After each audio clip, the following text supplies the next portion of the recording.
আগে ছিল শিক্ষা ব্যবস্থায় নাস্তিকরা, এখন শিক্ষা ব্যবস্থায় ঢুকছে লামাযহাবীরা। অষ্টম শ্রেণী নবম শ্রেণীর যে কিতাব আলিয়া মাদ্রাসায় আকাইদ ও ফিক, এখানে সুন্নিয়তের পক্ষে যে কথাগুলো ছিল ২৬ সালে তা বাদ দেওয়া হয়েছে। এলমে তরিকাত, এলমে মারিফতের পরিচয় বাদ দিছে।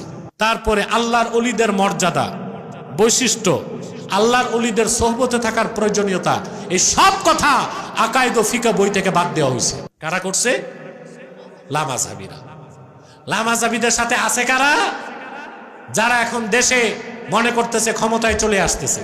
আমাদের শিক্ষা ব্যবস্থায় কি ছিল? বিবর্তনবাদ ছিল। বিবর্তনবাদ, বানর থেকে মানুষ, এগুলো শিখানো হইতো। আমরা আন্দোলন করছি, অনেকটা বাদ দিছে। আগে ছিল শিক্ষা ব্যবস্থায় নাস্তিকরা, এখন শিক্ষা ব্যবস্থায় ঢুকছে লামাযহাবীরা। তারা কি করছে জানেন? অষ্টম শ্রেণী নবম শ্রেণীর যে কিতাব আলিয়া মাদ্রাসায়